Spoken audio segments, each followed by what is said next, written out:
आज चाहिँ 2079 साल वैशाख 9 गते आज यो चाहिँ फक्रेको छ। यो चाहिँ ड्रागन फलको फुल चाहिँ नै कोपिलादेखिको बडा 15 दिनमा चाहिँ फक्रिन्छ। आज फक्रेको छ, ट्याक्कै आज 15-16 दिन भएको छ। र यो भित्रको चाहिँ यो तलको भाग पोलिन हो, यसलाई हामी पुङ्केसर भन्छौँ। यो चाहिँ स्टिगमा हो, यसलाई हामी स्टिकेसर भन्छौँ। र यो पुङ्केसर पोलिन अर्थात् चाहिँ यो स्टिकेसर अर्थात् चाहिँ यो स्टिगमा भित्र इन्सर्ट भएपछि यसको प्रजनन प्रक्रिया पुरा हुन्छ र यो फुल चाहिँ फलमा परिणत हुन्छ र यो त्यो भएको मितिले 30 देखि 32 दिनमा चाहिँ यो खानाको लागि तयार भएर पाक्छ।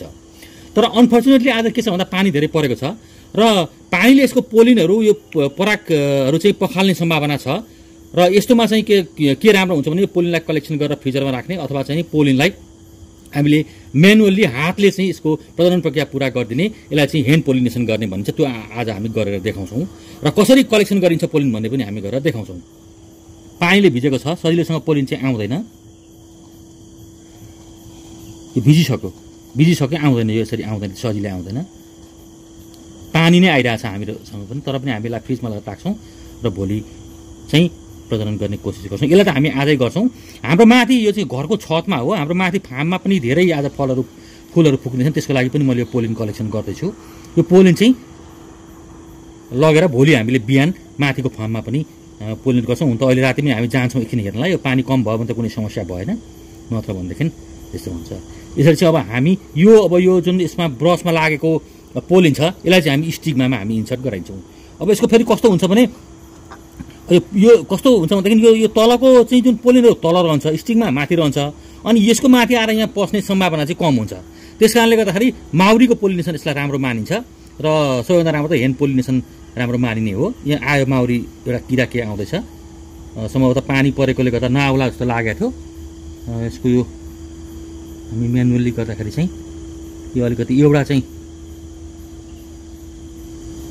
यसको स्टिगमाको यो छेकेको देखियो, तर म यसलाई हातले नै पन्छाइदिने कोसिस गर्छु।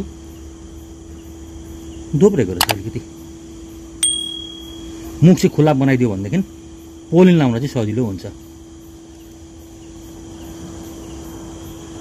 यति भएपछि यसको यो परागसेचन प्रक्रिया चाहिँ पुरा हुन्छ। अब चाहिँ भित्रैसम्म स्टिगमा गइसकेको छ।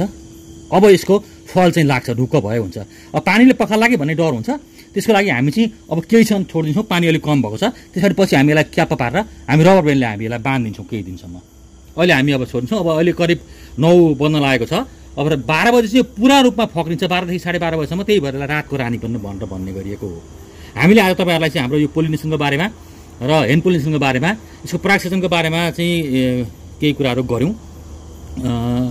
र यो परागसेचन राम्रोसँग हुन पाएन, पोलिन पखाल्यो भने अर्को कुरा मैले भन्दा बिर्सेँ। त्यो भयो भने चाहिँ यो फल चाहिँ यो लागे पनि केही ठुलो भएर चाहिँ पहेँलो भएर यो मरेर जान्छ, पहेँलो भएर जान्छ। त्यो हामीले यसभन्दा अगाडिको हाम्रो एउटा युट्युबको भिडियोमा त्यो हामीले उल्लेख पनि गरिसकेको छौँ।